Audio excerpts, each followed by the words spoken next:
Hello students.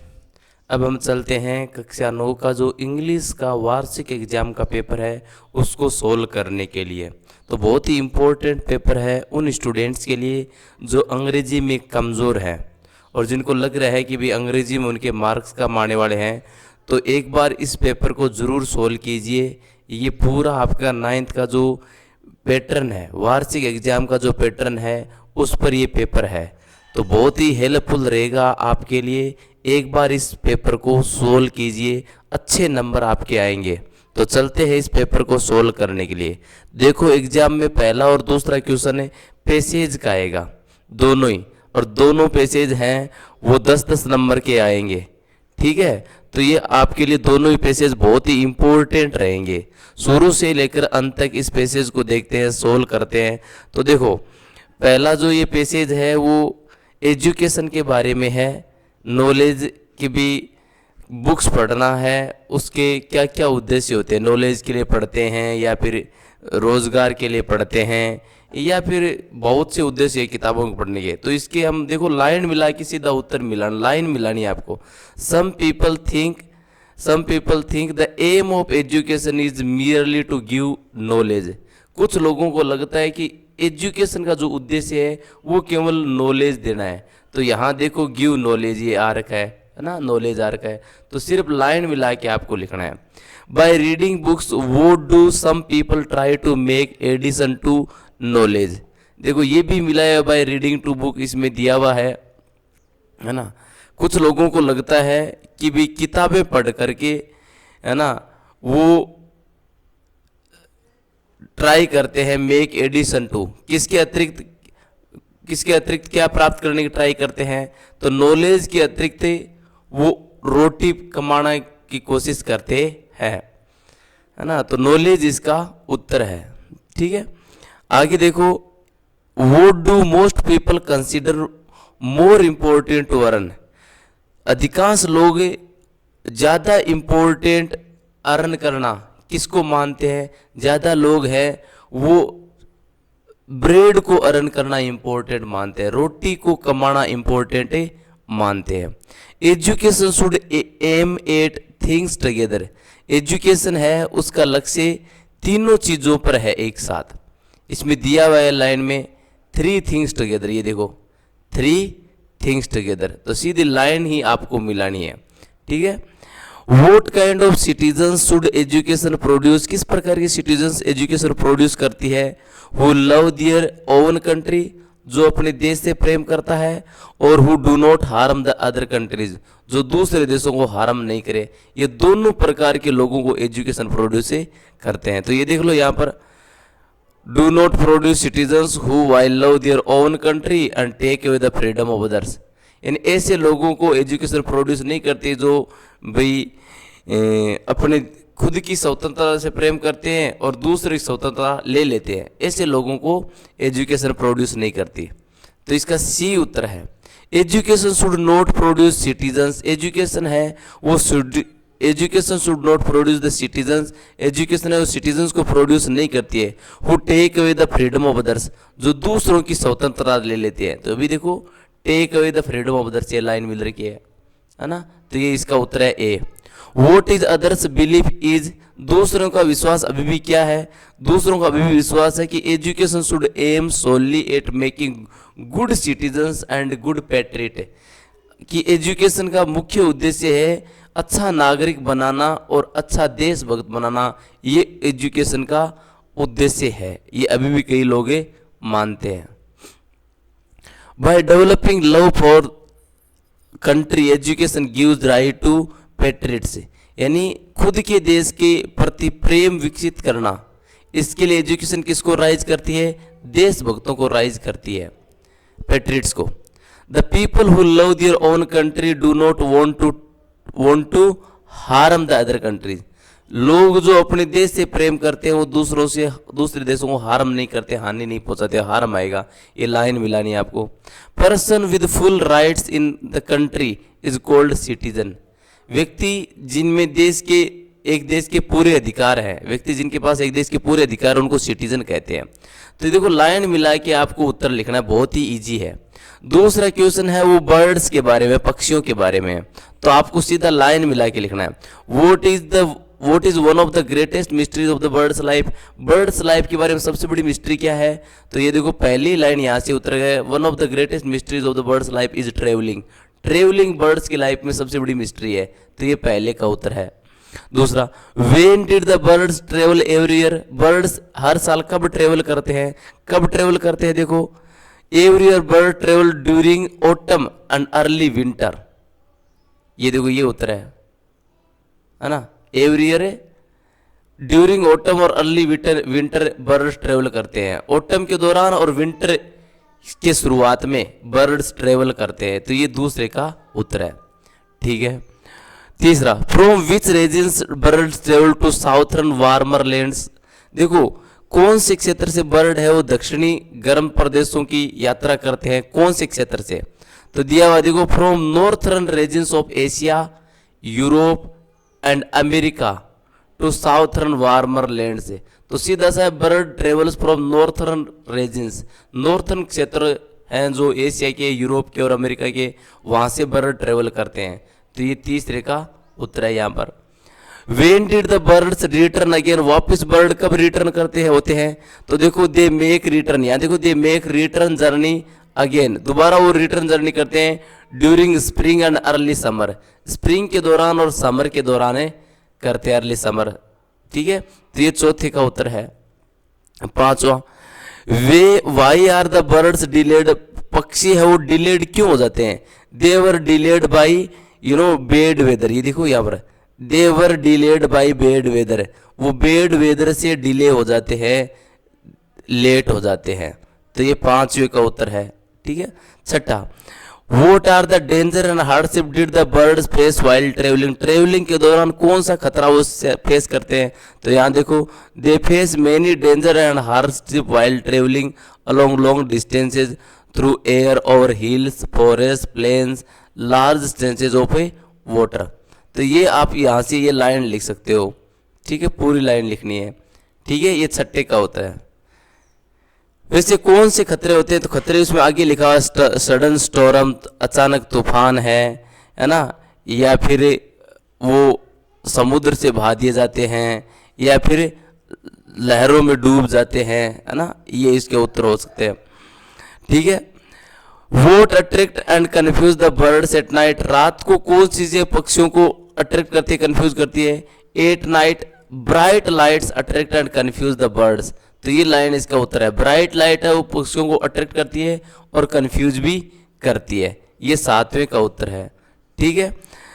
Find the, देखो when can the birds not fly eight there fastest, birds है वो fastest क्यों fly नहीं करते हैं, बर्ड्स है वो फास्टेस्ट फ्लाई नहीं करते हैं, क्यों, क्योंकि जो ब्राइट लाइट्स है वो उनको कंफ्यूज कर देती है, इसके कारण वो फ्लाई नहीं कर पाते हैं, ये आठवें का उत्तर है। ठीक है। ऑपोजिट ऑफ लेट, लेट का ऑपोजिट अर्ली होता है, ये आपके वोकेबुलरी क्वेश्चन है, इंटेलिजेंट ही कर सकते हैं वैसे। Very much discipline of time, उसको पंक्चुअल कहते हैं। डिसिप्लिन इन टाइम, टाइम में यदि डिसिप्लिन हो उसको क्या कहेंगे, पंक्चुअल, पंक्चुअल ये होता है, सी और लगता है। ठीक है, ओके। तो ये थे दो रीडिंग के पैसेज कि आपको रीडिंग के आधार पर नंबर मिलते हैं, इजीली आप कर सकते हो, ज़्यादा घबराने की जरूरत नहीं है, सीधा लाइन मिला के आपको लिखना है। अब देखो बी सेक्शन आता है राइटिंग का, जो बहुत ही इंपॉर्टेंट है, कंपोजिशन का, कि आपको लिखने के उत्तर मिलेंगे। तो तीसरा क्वेश्चन देखो, एक एक क्वेश्चन आपको बताऊंगा मैं, आप सिर्फ लाइक शेयर और सब्सक्राइब कर दीजिए मेरे चैनल को, आपको बहुत ही हेल्पफुल होगा मेरे चैनल को सब्सक्राइब करना, क्योंकि आगे जितने भी इंग्लिश के वीडियोज मैं आपको डालूंगा, सॉल्यूशन भी मैं डालूंगा, हाफ ईयरली एग्जाम के, ईयरली एग्जाम्स के भी आगे सॉल्यूशन में डालूंगा। तो देखो, you are Asha Ashutosh of government senior secondary school Ajmer, ये आशुतोष पूरा लिखा नहीं, आशा या आशुतोष है ना, दोनों में से आप एक हो। Write a formal email letter, email लिखना है आपको to the principal of your school, आपके स्कूल के प्रिंसिपल को ईमेल लिखना है एट प्रिंसिपल GSS ajmer@gmail.com, इस ईमेल एड्रेस पर आपको एक ईमेल लिखना है। Requesting to arrange a lecture on how to use computers, principal से रिक्वेस्ट करना है कि भी लेक्चर अरेंज करना है, एक भाषण अरेंज करना है, किस विषय पर, कि how to use computer, computer कैसे यूज किया जाता है। तो बहुत ही सिंपल ये मैंने लिख रखा है, आपको कैसे ईमेल लिखना है ये देखो, बहुत ही इंपॉर्टेंट है, आप एक बार लर्न कर लो। ये आंसर नंबर 3, इसमें क्या करना है, सिंपल सा है। देखो सबसे पहले आपको एक फॉर्मेट बनाना है ईमेल का, उसमें to CC BCC subject text, ये 4 लाइनों में लिखना है। 2 में लिखना है एड्रेस, कि आप ईमेल किसको लिख रहे हो, तो इसमें दिया हुआ है कि ईमेल लिखना है आपको प्रिंसिपल GSSAGAM@gmail.com, ये ईमेल एड्रेस जो दिया हुआ है। इसके अलावा और किसी को भेजना चाहते हो वो लिख सकते हो यहाँ पर एड्रेस, कार्बन कॉपी, CC का मतलब कार्बन कॉपी, और BCC का मतलब होता है भी 2 के अलावा तीसरे को भेजना चाहते हो तो वो यहाँ पर लिखना है। ठीक है, सब्जेक्ट में क्या किस विषय पर ईमेल लिख रहे हो, to arrange a lecture, lecture arrange करने के लिए, लेक्चर सी है, arrange a lecture on how to use computers, how to use a computers, कि कंप्यूटर्स कैसे यूज किए जाते हैं, इस पर लेक्चर अरेंज करने के लिए लिख रहे हो आप। टेक्स्ट में आप लिखना है डियर सर, अब आप जैसे लेटर लिखते हो वैसे ही आपको ये ईमेल लिखना है, विद ड्यू रेस्पेक्ट, रेस्पेक्ट के साथ, आई वुड लाइक टू से, मैं कहना चाहता हूँ, computer education is the demand of the day, कि कंप्यूटर शिक्षा है वो आज के टाइम की मांग है। Most of the students do not know, अधिकांश स्टूडेंट्स नहीं जानते, डू नॉट नो, नो में होता है जानना, अधिकांश स्टूडेंट्स नहीं जानते हैं हाउ टू यूज कंप्यूटर्स, कि कंप्यूटर्स कैसे यूज किए जाते हैं। आई रिक्वेस्ट यू, मैं तुमसे रिक्वेस्ट करता हूँ, अरेंज, टू अरेंज, की अरेंज करो ए लेक्चर, लेक्चर अरेंज करो on how to use computers, कि कंप्यूटर्स कैसे यूज किए जाते हैं। थैंक यू, योर्स फेथफुली, या ओबीडियंटली लिख सकते हो। तो ये आपको ईमेल लिखना है, बहुत ही सिंपल, आप लर्न कर सकते हो, बहुत ही इंपॉर्टेंट है, पक्का ईमेल आने वाला है आपके एग्जाम में। ठीक है, इसके अथवा में भी देखो एक लेटर दिया हुआ है, imagine you are Priya Kumari, मान लो कि आप प्रिया कुमारी हो, write a letter to the editor of the newspaper, newspaper के एडिटर को पत्र लिखना है, on the problem of noise pollution, noise pollution की प्रॉब्लम पर, यानी आपको शिकायत करने की शोर प्रदूषण हो रहा है आपकी लोकेलिटी, आपके मोहल्ले में।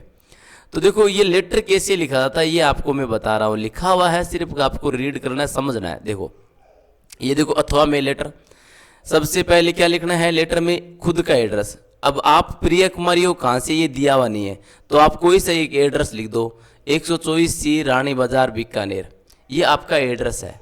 फिर एक लाइन छोड़ के आपको लिखनी है तारीख, डेट, और डेट का लिखने का तरीका ये होना चाहिए रसीद में लिखना है। ठीक है, उसके बाद लिखना है द एडिटर, किसको लिख रहे हो, एडिटर को, एडिटर अखबार का होता है तो इसमें लिखना है द एडिटर, द में टी बड़ा, एडिटर में ई बड़ा, द एडिटर, एडिटर अखबार का होता है तो अखबार का नाम लिखना है, अखबार के एडिटर को लिख रहे हो। ये टाइम्स ऑफ इंडिया अखबार कहाँ का है, जयपुर का, तो आपने टाइम्स ऑफ इंडिया अखबार जयपुर के एडिटर को पत्र लिखा है।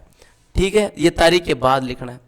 फिर सब्जेक्ट, सब्जेक्ट में लिखना है किस विषय पर लिख रहे हो एडिटर को, नॉइस पोल्यूशन के संबंध में, शोर प्रदूषण के बारे में, तो ये सब्जेक्ट लिख दिया नॉइस पोल्यूशन। फिर डियर सर, ये डियर सर लिख दिया, डियर सर के बाद कोमा लगाते हो आप लिख सकते हो, through the column of your newspaper, आपके अखबार के कॉलम के माध्यम से, थ्रू करता है माध्यम से, में से या माध्यम से, through the column of your newspaper, आपके अखबार के कॉलम के माध्यम से, I would like to draw the attention of the authorities, मैं ऑथोरिटीज़ का ध्यान लाना चाहता हूँ, अटेंशन होता है ध्यान, ड्रॉ में से लाना, I would like to draw the attention of the authorities, मैं ऑथोरिटीज़ का ध्यान लाना चाहता हूँ, सत्ता का, सरकार का ध्यान लाना चाहता हूँ, toward the problem of the noise pollution, noise pollution की समस्या पर, प्रॉब्लम होती है समस्या, नॉइस पोल्यूशन की समस्या पर मैं ध्यान लाना चाहता हूँ, इन और लोकेलिटी, हमारे मोहल्ले में, लोकेलिटी होता है मोहल्ला, हमारे मोहल्ले में नॉइस पोल्यूशन है उसके बारे में मैं ध्यान लाना चाहता हूँ। People use loud speakers eight their home at high pitched sound, कि पीपल है वो यूज करते हैं लाउड स्पीकर अपने घरों पर, होम्स पर, घरों पर, एट हाई पिच्ड साउंड, ऊंची साउंड पर, ऊंची ध्वनि पर लोग लाउड स्पीकर यूज करते हैं। ड्यूरिंग वेडिंग सेरेमनीज, और वेडिंग सेरेमनीज के दौरान, विवाह समारोह के दौरान, दे प्ले सॉन्ग, से वो गीत प्ले करते हैं, एट हाई वॉल्यूम, ऊंचे वॉल्यूम पर। दिस डिस्टर्ब्स द और सेंसिटिव पीपल, ये है ना ऊंची आवाज में शोर होने से, ओवर सेंसिटिव जो पीपल है, कमजोर जो लोग हैं, है ना, जैसे बूढ़े और बीमार व्यक्ति हैं, उनको डिस्टर्ब करता है। ये शोर है वो कमजोर बीमार व्यक्तियों को डिस्टर्ब करता है। Thank you, yours faithfully. इसमें आपको हटाना चाहिए, ऐसा कुछ नहीं है। भी एडिटर को तो आप क्यों लिख रहे हो, ताकि एडिटर है वो अखबार वाला है, वो इस बात को अखबार में प्रकाशित करे, है ना, तो एडिटर इस बात को अखबार में प्रकाशित करेगा। आगे देखो चौथा question, prepare a speech to delivered on the topic the annual day function in about 60-80 words with the help of the given outline. आपको एक स्पीच प्रिपेयर करना है डिलीवर करने के लिए, देने के लिए, किस विषय पर, एनुअल डे फंक्शन पर। 60 से 80 वर्ड्स का होना चाहिए दिए गए आउटलाइंस के आधार पर। तो ये आउटलाइन है, इसके आधार पर आपको एनुअल फंक्शन पर स्पीच देना है। ठीक है, तो एनुअल फंक्शन स्पीच देखो, ये इसके बाद चौथा क्वेश्चन है एनुअल डे फंक्शन। स्पीच का मतलब भाषण। भाषण आप कैसे दोगे, गुड मॉर्निंग एवरीवन, ये सबसे पहले आपने ग्रीटिंग की अभिवादन किया, गुड मॉर्निंग एवरीवन। फिर honourable principal sir, respected teachers and my dear students, my fellow students, है ना, ये आप उसके बाद में संबोधन किया आपने, है ना, एड्रेस किया। फिर खुद का वो आप परिचय दोगे, introduction. I Priya, student of 9th class, मैं प्रिया हूँ 9th क्लास की student, stand to speak on the annual day function, annual day function विषय पर मैं बोलने के लिए खड़ी हूँ। तो ये आपने खुद का इंट्रोडक्शन दिया। फिर आप बताओगे भी 2 दिन पहले हमने एनुअल डे फंक्शन मनाया, 2 days ago the annual day function was held in our school, 2 दिन पहले एनुअल डे फंक्शन हमारे स्कूल में आयोजित हुआ। It was occasion of the great joy, ये बड़े ही आनंद का अवसर था। ओकेजन होता है अवसर, जॉय होता है आनंद। वी इंजॉयड, हमने इंजॉय लिया, आनंद लिया फंक्शन का। एंड रिजॉइस्ड, और खुशी मनाई। The school was decorated with paper buntings and balloons, balloons और पेपर बटिंग्स होती है, उनसे स्कूल डेकोरेटेड थी, बटिंग में डबल टी है ना, बेलून्स वगैरह स्कूल डेकोरेटेड थी। Students performed dance sang songs, students ने नृत्य किए और गीत गाए, sang songs. The prizes were distributed to the winners, और इस अवसर पर जो प्राइज है, पुरस्कार है, वो दिए गए विनर्स को, विजेताओं को। विनर्स होते हैं विजेता, विजेताओं को पुरस्कार दिए गए। प्राइज में होता है पुरस्कार, पुरस्कार दिए गए। ठीक है, the report of the school progress, school की प्रोग्रेस की रिपोर्ट वॉज रेड, पढ़ी गई बाय द प्रिंसिपल, प्रिंसिपल के द्वारा। At last all the participants and the organisers were rewarded, अंत में जितने भी पार्टिसिपेंट्स थे प्रोग्राम के और जो ऑर्गेनाइजर्स थे उनको रिवॉर्ड किया गया, पुरस्कार दिया गया। For successful holding the function, function को सफलतापूर्वक होल्ड करने के लिए। Thank you. तो ये एनुअल फंक्शन पर आपने अपनी स्पीच लिखी है, भाषण लिखा है। ठीक है, आगे देखो डिबेट, राइट है डिबेट, डिबेट लिखो, वाद विवाद। On the topic heavy load of school bags should be banned, कि स्कूल बैग्स का जो भारी लोड है वो बैन होना चाहिए। अब इसके पक्ष में आपको in your views in support of it, इसके पक्ष में तर्क देना है कि भाई वास्तव में स्कूल बैग के लोड है वो स्टूडेंट्स के लिए बैन होने चाहिए, क्योंकि इससे ये नुकसान होते हैं। ठीक है, तो आपको 60 से 80 वर्ड्स में ये लिखना है, using the outline given below, दी गई आउटलाइंस का यूज करते हुए। तो देखो ये मैंने लिख रखा है आपके लिए, एक बार पढ़िए इसको। ये तो वो कहानी वाला है, इसके तो हम ये देखो यूज ऑफ स्कूल बैग्स के, स्कूल बैग्स के लिए हेल्थ रिस्क होती है। ठीक है, बैक पेन और posture problems, because the use of school bags the students face the back pain, पीठ के दर्द का सामना करते हैं, और पोस्चर प्रॉब्लम्स, खड़े रहने की प्रॉब्लम्स वो फेस करते हैं। कैरिंग एक्सेसिवली हेवी बैग्स, भारी बैग लाने से कैन स्ट्रेन द बैक, नेक और शोल्डर्स, इससे स्ट्रेन हो सकता है, तनाव हो सकता है, खिंचाव हो सकता है। स्ट्रेन का मतलब होता है खिंचाव, खिंचाव हो सकता है किन में, पीठ में, नेक में और कंधों में। लीडिंग टू पेन, और इससे दर्द हो सकता है।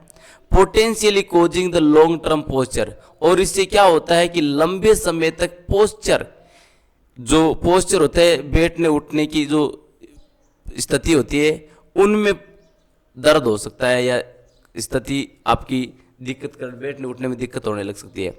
इश्यू लाइक स्कोलिसिस और कायोफोसिस, ये रोग हो सकते हैं, ठीक है। ब्रीदिंग डिफिकल्टीज, और इससे क्या होता है, ब्रीदिंग डिफिकल्टीज, सांस लेने में प्रॉब्लम होती है। Weight of heavy bag can restrict breathing, और हेवी बैग के वेट से कई बार क्या होता है, सांस लेना भी रुक सकता है, और इससे बच्चों के लिए कठिन होता है सांस लेना आराम से, leading to fatigue and decrease stamina, और इससे क्या होता है, थकान और स्टेमिना, जो स्टेमिना होती है, कार्य करने की क्षमता होती है, वो कम हो सकती है, डिक्रीज हो सकती है। तीसरा इसका पक्ष में ये है मस्कुलर स्केलेटन डिसऑर्डर्स, जो मांसपेशियां और जो अपना जो है ना स्केलेटन है, ढांचा है, उसमें भी डिसऑर्डर हो सकता है।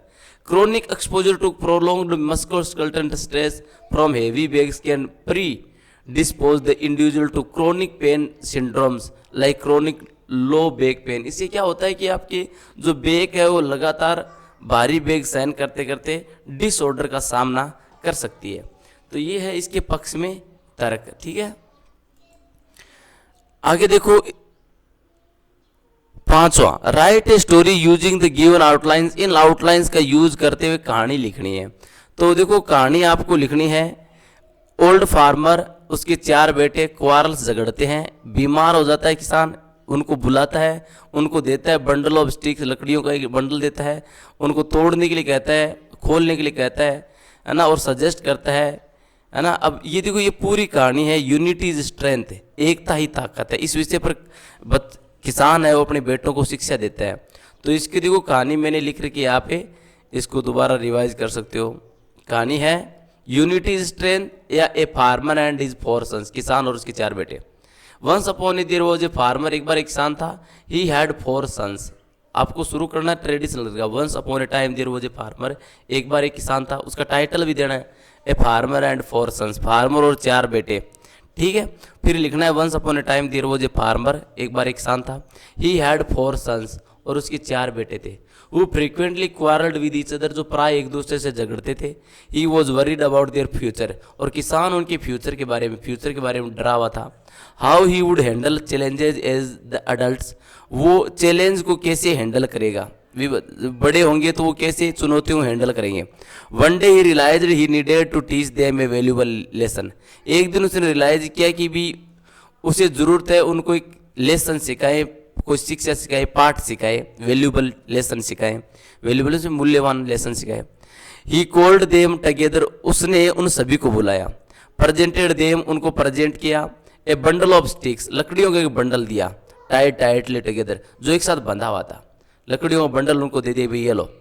ही asked each son to try and break the bundle, उसने खास हर बेटे को, एक एक बेटे को कहा कि ट्राई करो और लकड़ियों के बंडल को तोड़ने की कोशिश करो। दे ऑल ट्राइड, उन सभी ने कोशिश कर ली बेटों ने, बट विद देयर स्ट्रेंथ, अपनी ताकत से। But bundle remained the unbroken, लेकिन बंडल अनब्रोकन रहा, बिना टूटे रहा। Farmer then untied the bundle, फिर किसान ने क्या किया, बंडल को खोला। आस्क्ड ईच सन, और हर बेटे को कहा, टू टेक 1 स्टिक, एक लकड़ी लो, ट्राई टू ब्रेक इट, और इसको तोड़ने की कोशिश करो। This time each son was able to break the stick easily, और इस बार हर बेटा है वो बंडल को तोड़ देता है। फार्मर ने एक्सप्लेन किया कि इफ दे स्टूड अनटाइड, यदि वो यूनाइटेड रहे, संगठित रहे, तो they would be strong, way strong रहेंगे। डिफिकल्ट टू डिफीट, और उनको हराना कठिन होगा। However if they continued quarrel and divide themselves, यदि वो झगड़ते रहे, अपने आप डिवाइड रहे, तो दे वुड इजीली ब्रोकन, वो आसानी से टूट जाएंगे। By those who sought to harm them, उन लोगों के द्वारा जो उनको हानि पहुंचाना चाहते हैं। The sons finally understood the lesson, बेटों को ये शिक्षा समझ में आ गई। प्रोमिस टू वर्क टुगेदर, और एक साथ कार्य करने का उन्होंने प्रोमिस किया। इसका मोरल ये है, unity is strength, unity is strength, ठीक है। तो ये था 500 क्वेश्चन। अब इसकी अथवा में डायलॉग भी है, write dialogue between Manish and the inquiry clerk. Manish और इंक्वायरी क्लर्क के बीच में एक डायलॉग है, वार्तालाप है, जो 50 से 70 शब्दों में आपको लिखने हैं। तो ये आउटलाइन दी हुई है कि मनीष है वो ट्रेन के लिए जा रहा है, बॉम्बे जा रहा है, ट्रेन को पूछेगा कब रवाना होगी ट्रेन, कब आएगी, कितनी ट्रेन है, कब पहुंचेगी, किराया कितना है, कौन सी प्लेटफॉर्म पर आएगी, रिजर्वेशन के बारे में, है ना। तो देखो ये डायलॉग मैंने लिखा है, आप इसको पढ़िए, है ना, ऐसे लर्न करना आपको, है ना। ये देखो डायलॉग है, ये यहाँ पर dialogue between Manish and inquiry, कल रख 5 क्वेश्चन। मनीष कहता है गुड मॉर्निंग सर, कल रख गुड मॉर्निंग। मनीष कहता है I am going to Mumbai, मैं मुंबई जा रहा हूँ। When does the train for Mumbai arrive, train कब आएगी मुंबई के लिए। The train for Mumbai is an hour late, कि ट्रेन है वो 1 घंटे लेट है। It will reach here 8 AM, और ये 8 बजे पहुंचेगी। व्हेन डज इट डिपार्ट, और ये रवाना कब होगी। It will depart as early as possible, और ये जल्दी ही रवाना हो जाएगी वापस, ठीक है। Manish when will it reach Mumbai, ये मुंबई कब पहुंचेगी। It will reach Mumbai at 2 PM, ये 2 बजे मुंबई पहुंचेगी। How much fare is there for journey to Mumbai, Mumbai की यात्रा के लिए कितना किराया है। इट कॉस्ट यू 200 रुपीज़, 200 रुपये आपको लगेंगे। On which platform will it arrive, कौन से प्लेटफॉर्म ट्रेन आएगी। It will arrive on the platform number 2, ये 2 नंबर प्लेटफॉर्म पर आएगी। Where will the reservation bogies stop, reservation bogies कहाँ रुकती है। At the middle of the train, train के बीच में है वो रिजर्वेशन बोगीज है। मनीष कहता है थैंक यू सर। तो ये डायलॉग है, सिंपल सा आपके वार्तालाप है। इस प्रकार के डॉक्टर और पेशेंट के बीच में, टीचर और स्टूडेंट के बीच में, है ना। तो ये डायलॉग आपको लर्न करने आने वाले हैं एग्जाम में पक्के।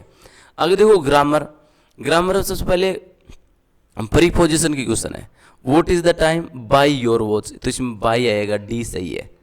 घड़ी से टाइम पूछते हैं तो घड़ी से पहले बाय आएगा कि आपकी घड़ी में क्या टाइम हुआ है। सी वॉज हेल्प्ड बाय मी, ये पैसिव वॉइस है कि उसको हेल्प की गई मेरे द्वारा, तो बाय मी होगा मेरे द्वारा।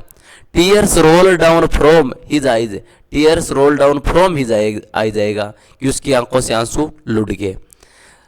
अब देखो करेक्ट फॉर्म वर्ब नहीं है, ये आपको चूज करना है 2 में से एक। रिलेटिव प्रोनाउन है। We always like people who speak truth, who आएगा क्योंकि व्यक्ति के लिए हमेशा क्या आएगा, हु झूम आता है, तो people who speak a truth.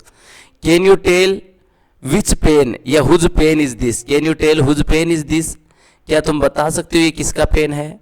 Whose आएगा, हुज पेन इज दिस, ठीक है। Use the determiners, determiners use करना आपको, ठीक है। तो देखो the reach should help the poor, reach का मतलब है रीच लोग, धनवान लोग, तो द रीच आएगा, धनवान लोगों को गरीबों की हेल्प करनी चाहिए। I love and respect her, I love both love and respect her, मैं प्रेम और रेस्पेक्ट दोनों करता हूं उससे, ठीक है। He is the best boy, यहाँ दी आएगा क्यों, क्योंकि सुपरलेटिव डिग्री है, सुपरलेटिव डिग्री से पहले हमेशा दी आता है, ठीक है। यहाँ देखो correct form verb he, here yesterday, yesterday है तो सेकंड फॉर्म आएगी, तो कम की सेकंड फॉर्म केम, बी सही है। He came here yesterday. The sun in the east, sun ये यूनिवर्सल ट्रूथ है, rises in the east, sun rises in the east आएगा। You must cook food for the guest, you must cook, क्योंकि देखो modal आया है, can could may might must shall should will would, इनके बाद verb की first form आएगी, तो ए सही है। We do it tomorrow, tomorrow है तो सेल या विल फर्स्ट फॉर्म होएगा, विल डू, है ना, we will do it tomorrow, हम कल करेंगे कार्य। अब देखो किताब से ये क्वेश्चन पूछे जा रहे हैं, डी यूनिट शुरू है जो किताब से रिलेटेड है। ये एपीजे अब्दुल कलाम का जो चैप्टर है माय चाइल्डहुड है, उससे ये पैसेज लिया गया है, तो सिंपल सा आप आंसर दे सकते हो इजीली। ये by whom is every child trained, किसके द्वारा हर चाइल्ड ट्रेंड होता है। देखो यहाँ पर trend in certain veg bye figures of authorities, कि हर बच्चे को ट्रेंड किया जाता है ऑथोरिटीज के द्वारा, जो फिगर्स ऑफ ऑथोरिटीज है, जो सत्ता के व्यक्ति हैं उनके द्वारा उनको ट्रेंड किया जाता है, ठीक है। वो did Kalam inherit from his father, Kalam अपने पापा से क्या इनहेरिटेड था, तो ये कहता है कि आई inherited honesty and self discipline from my father, कि मेरे पापा से मुझे ईमानदारी और आत्म अनुशासन मिला, ये 2 नंबर। वो did Kalam inherit from his mother, mother से क्या इनहेरिटेड था, ये कहता है आई inherited from faith in goodness, अच्छाई में विश्वास और डीप काइंडनेस में विश्वास, ये मेरी माता से उसको मिला, इनहेरिटेड था। How many close friend did Kalam है, कलाम के कितने क्लोज फ्रेंड्स थे, 3 क्लोज फ्रेंड्स थे, है ना, रामानंद शास्त्री, शिव प्रकाशन और अरविंदन, ये 3 नाम थे। Whose son was Ramanand Shastri, Ramanand Shastri किसके बेटे थे, पाकसी लक्ष्मण शास्त्री के बेटे थे, पाकसी लक्ष्मण शास्त्री, पाक से लक्ष्मी शास्त्री के रामानंद बेटे थे। Find the opposite word of the open, open का ऑपोजिट आपको पता है क्लोज आता है ना। सिबलिंग्स का सिनोनिम, सिबलिंग का मतलब होता है brother and sister, brother and sister, brother and sisters कह दो, ठीक है, प्लूरल है। Power to enforce obedience, obedience inform करने की पावर, तो उसको डिसिप्लिन कह सकते हैं, डिसिप्लिन, ठीक है। Person who travel to sacred places, उसको पिलग्रिम्स कहते हैं। जो सेक्रेड प्लेस की यात्रा करते हैं उसको पिलग्रिम्स कहते हैं, यात्रा धार्मिक यात्री कहते हैं, पिलग्रिम्स। हाउ इज सैनाई, ये क्वेश्चन आंसर है आपकी बुक से। हाउ इज सैनाई डिफरेंट फ्रॉम पुंगी, सैनाई पुंगी से अलग कैसी थी, क्योंकि पुंगी थी वो सरील और अनप्लीजेंट साउंड थी, पुंगी की सरील एंड अनप्लीजेंट साउंड थी, अनप्लीजेंट साउंड, इसीलिए औरंगजेब ने उसको बंद करा दिया साउंड, है ना। तो pungi has a shrill and unpleasant sound while the shehnai is pleasant and good sound, shehnai की अच्छी आवाज थी, हर धार्मिक ओकेजन उसको मतलब बजाया जाने लगा।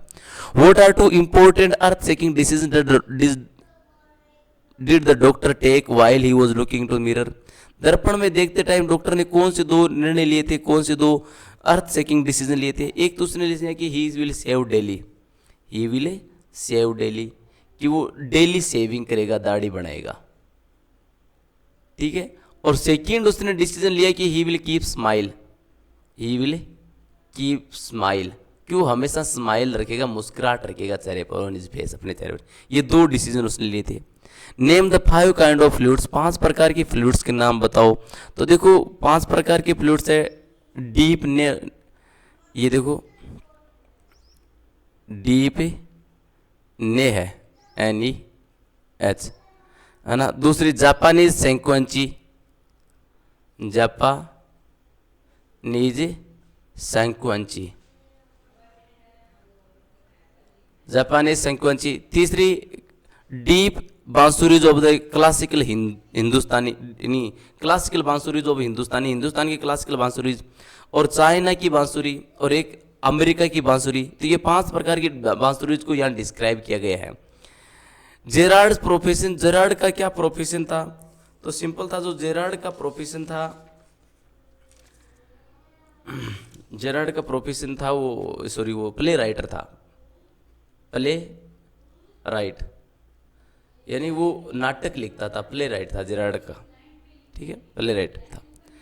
Paint the word picture of Kezia, Kezia का पिक्चर आपको ड्रॉ करना है, केजिया कैसी थी। Kezia at the beginning of the story, Kezia was very terrified by his father, शुरुआत में उसे लगता है कि केजिया थी वो बहुत ही टेरिफाइड थी, डरी हुई थी अपने पापा से। When your there was a father in the house he was terrified and he was badly beaten by the father, पापा के द्वारा बहुत डरी हुई थी। एंड सी वॉज फियरफुल, वो बड़ी डरपोक थी। But at the end of the story, story के एंड में सी लाइक हर पेरेंट्स, वो अपने पेरेंट्स को लाइक करती है। सी लाइक हर फादर, अपने पापा को लाइक करते हैं, क्योंकि जब वो उसकी मम्मी और दादी है वो चली जाती है हॉस्पिटल में, तो वो अपने पापा के साथ सोती है। तो उसे लगता है कि इस फादर वो so kind and good person, उसके पापा इतने अच्छे हैं कि, है ना, भी ऐसे पापा जैसा कोई नहीं है, उसको ऐसे विचार आते हैं। Prove the Kalam science teacher was a social rebel, ये प्रूव करना है कि कलाम का साइंस टीचर था वो एक सोशल रिबल था, सामाजिक विद्रोही था। बिल्कुल, क्योंकि कलाम का जो साइंस टीचर था, he didn't like the sitting of Kalam near by the Ramanand Shastri. Kalam का जो साइंस टीचर था उसने रामानंद शास्त्री के पास कलाम का बैठना पसंद नहीं आया। उसने तुरंत कलाम को खड़े होने के लिए कहा और कहा कि भाई पीछे वाली बेंच पे जाके बैठो। तो ऐसे टीचर जो जातिवाद का जहर यदि क्लास में फैला रहे हैं तो वो एक सामाजिक विद्रोही ही होते हैं, ठीक है। What shows Santosh concern for the environment, Santosh का जो चिंता थी इन्वायरमेंट के प्रति, ये क्या चीज़ शो करती है। बिल्कुल Santosh, when he climbed the Everest, when he scaled the Mount Everest, the Mount Everest study, तो he took 200 kilogram garbage, 200 kg garbage from there, वहाँ से 200 किलो का गार्बेज वो लेके आई थी, है ना, इतना कचरा वो वहाँ से उठा के लेके आई थी। तो इसका हम कह सकते हैं कि वो इन्वायरमेंट के प्रति वो कंसर्न थी। Why did Einstein's mother think him a freak, Einstein की मम्मी को क्यों लग रहा था कि आइंस्टीन एक फ्रीक है? तो इसको इसलिए लगा था कि he was started to speak very late, और वो बहुत ही लेट बोलने लगा था। And at last when start to speak, अंत में जो वो बोलने लगा था, स्पीक एवरीथिंग ट्वाइस, वो हर चीज़ को 2 बार बोलता था। तब उसे लगा था कि ही वॉज फ्रीक, वह फ्रीक है, यानी थोड़ा पागल है, ये उसको लगा था उसकी मम्मी को। ठीक है, ये स्टेंजा आपकी पोइम से लिया गया है। Away away in the north land where the hours of the day are few and nights are so long in winter they can not sleep them through, कि नॉर्थ लैंड में दूर तक है ना दिन छोटे होते हैं और रातें बड़ी होती है कि पूरी रात सोए ना जा सकते। तो यहाँ वर्ड है अवे क्यों यूज किया गया है? Away is used for a long distance, long distance, कि नॉर्थ लैंड में दूर दूर तक, लॉन्ग डिस्टेंस तक। ठीक है, why can't the people sleep night through the north land, north land के लोग पूरी रात क्यों नहीं सो सकते? Because the nights are so long in winter, क्योंकि नाइट्स होती है वो सर्दियों की बहुत ही बड़ी होती है, इसलिए वो पूरी रात नहीं सो सकते। Because the nights are a so long in winter, ये दूसरे का उत्तर है। दूसरे पोएम से लिए गए, remember they are the eyes like ours, है ना, no men foreign, no men are foreign, no men are in human, ये स्ट्रेंज, ये एक पोइम है, उससे लिए गया ये। तो देखो, रिमेंबर याद रहो, दे हैव द आईज, कि उनकी आंखें हमारी जैसी जो जागती और सोती है। Strength they have be won, strength that can be won, strength जिसको जीता जा सकता है प्रेम से। In every land is common life, हर जमीन पर हर देश में कॉमन लाइफ है। And all can recognise and understand, और उस सभी लाइफ को रिकॉग्नाइज किया जा सकता है, समझा जा सकता है। तो do they have different kind of eyes, क्या उनके अलग आइज है? नहीं, वो कह रहा है कि they have the same eyes, common eyes, that they wake and sleep, जो आइज जागती भी है और सोती भी है। They have the same eyes, उनके पास डिफरेंट नहीं, सेम वही आइज है जो हमारी है। What kind of life is there in every land, हर जमीन पर हर देश में कैसा जीवन है? In every land there is the common life, ये दिया हो ना, in every land there is a common life, तो ये उत्तर है। हर जमीन पर कैसा लाइफ है? एक जैसा जीवन है हर देश में। ठीक है, ये पोएम के क्वेश्चन आंसर है। What is the message of the poem wind, wind कविता का मैसेज क्या है? विंड कविता का सिंपल सा मैसेज है कि हमें ताकतवरों से दुश्मनी नहीं रखनी चाहिए, हमें फ्रेंडशिप रखनी चाहिए। तो ये poet want to give the message that we shall keep friendship with the powerful people, कि हमें पावरफुल लोगों के साथ फ्रेंडशिप रखनी चाहिए। वो does the tree grow to its full size, tree है वो, how does a tree grow to its full size, tree है वो फुल साइज में क्यों ग्रो हो जाएगा? Tree will grow full size by eating the earth's crust, by breathing the air, by drinking the water, by absorbing the water, कि पेड़ है वो वापस फुल साइज हो जाएगा पृथ्वी की सोखते हुए, पानी ग्रहण करते हुए, सूर्य की रोशनी को ग्रहण करते हुए। पेड़ को कितना ही काटो वापस वो निकल के आ जाएगा। What does the poet like to do when it rains, कवि क्या करना चाहता है जब वो बारिश हो रही है? तो he like to press the pillow, he like to press the pillow, वह पिलो प्रेस करना चाहता है, तकिए को दबाना चाहता है। When there was a soft rain on the roof, जब सॉफ्ट रेन बारिश हो रही होती है तो तकियों को दबाने पसंद करता है ना, और यादों में खो जाना पसंद करता है। ठीक है, आगे देखो, ये जस्टिफाई करना है। Road not taken, road not taken ये टाइटल है, उसको जस्टिफाई में ये सही है या नहीं है? बिल्कुल सही है। रोड नोट टेकन पोइम है, उसमें कवि है रॉबर्ट फ्रॉस्ट है, वो ये बात करता है कि 2 रोड्स है डिवाइड हो गई है। 2 रोड्स का मतलब 2 चॉइसेस अपने सामने आ गए हैं, उनमें से कौन से चॉइस को लूँ, यानी कौन से रास्ते को मैं चुनूँ। तो ये जो रोड है इसका मतलब होता है चॉइस, तो बिल्कुल सही टाइटल लिया गया है। रोड का यहाँ मतलब है चॉइस। ठीक है, आगे देखो, नोट लिखना है आपको किस पोइम पर? Slumber did seal my spirit, slumber का अर्थ था गहरी नींद, गहरी नींद ने मेरी आत्मा को सील कर दिया, गहरी नींद ने मेरी आत्मा को सील कर दिया। इसका मतलब है कि उसके प्रिय व्यक्ति, जो प्रिय व्यक्ति था लूसी थी, उसकी डेथ हो गई, और उसकी डेथ होने के बाद मैं पूरी तरह से है ना सील हो गया, मेरी आत्मा पूरी तरह से खत्म हो गई, यानी मैं बहुत दुखी हो गया। यानी ऐसी मृत्यु, ऐसी स्लंबर, ऐसी परमानेंट नींद, ऐसी मृत्यु ने मेरी आत्मा को पूरी तरह से खत्म कर दिया। यहाँ पर कवि अपने प्रिय व्यक्ति की मृत्यु के बाद ये पोइम लिखता है कि उसके जाने के बाद मैं बहुत ही दुखी हुआ हूँ। अगला देखो, जो दूसरी बुक है उसमें से एक लिए गए हैं, क्वेश्चन लिए गए हैं, discuss Iswaran's qualities as a good storyteller. Iswaran की क्वालिटी बतानी अच्छे स्टोरी टेलर के रूप में। बिल्कुल ईश्वरन की क्वालिटी थी, एक तो वो हर कहानी को बड़े एक्सप्रेशन के साथ बताता था। एक्सप्रेशन यानी कहानी के दौरान वो इतना खो जाता था कि started to wave the hands, वो हाथों को वेविंग करना शुरू कर देता था, स्टैम्पिंग फीट और पैरों को पटकना शुरू कर देता था।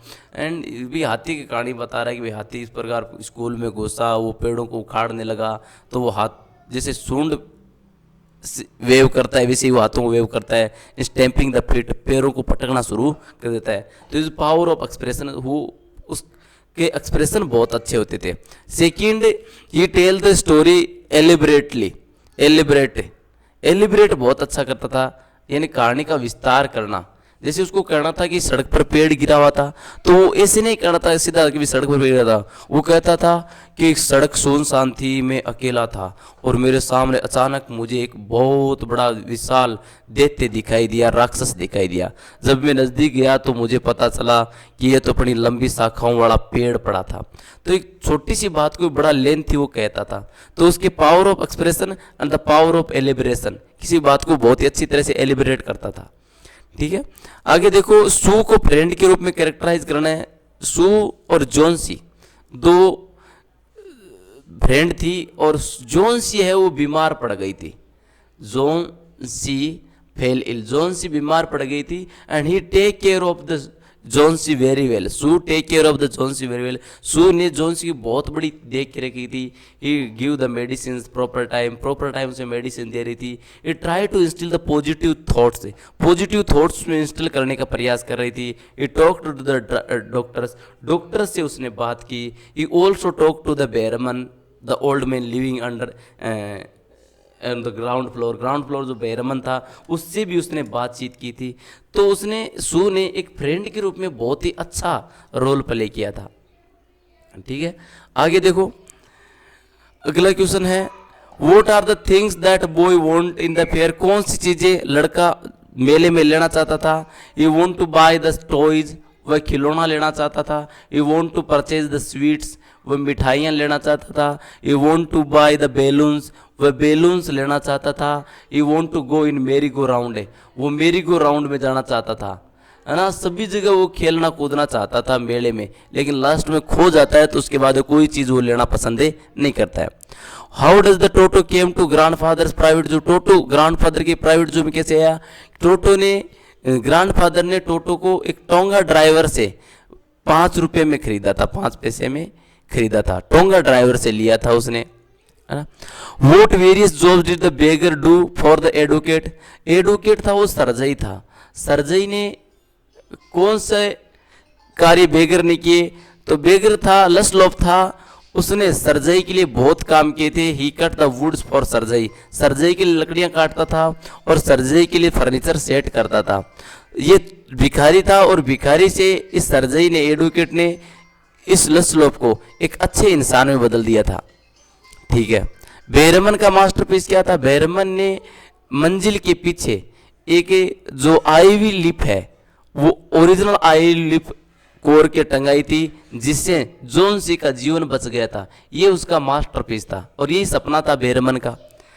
जॉन्सी सोच रही थी जब ये अंतिम पत्ती गिर जाएगी आईवी लिप से तो उसकी मृत्यु हो जाएगी। जब अंतिम पत्ती गिर गई थी तो उसकी जगह बेरमन ने क्या किया था, एक कागज की पत्ती, आर्टिफिशियल पत्ती वहां पर लगाई थी। वो बेरमन का मास्टरपीस था।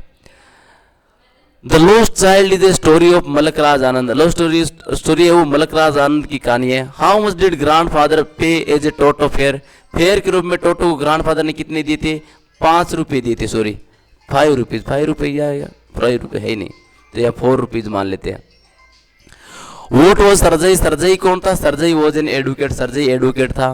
Statue of Happy Prince had 2 bright sapphires, Happy Prince की स्टेच्यू थी, उसके 2 ब्राइट सेपरीज थी उसकी आंखों में, 2 ब्राइट सेपरीज थी उसकी आंखों में। ठीक है, तो ये था आपका 9th क्लास का पूरा क्वेश्चन पेपर। पूरा आप सोल्व कीजिए, पूरा याद कीजिए, पक्के इसमें से बहुत से प्रश्न आने वाले हैं। ठीक है, थैंक यू सो मच।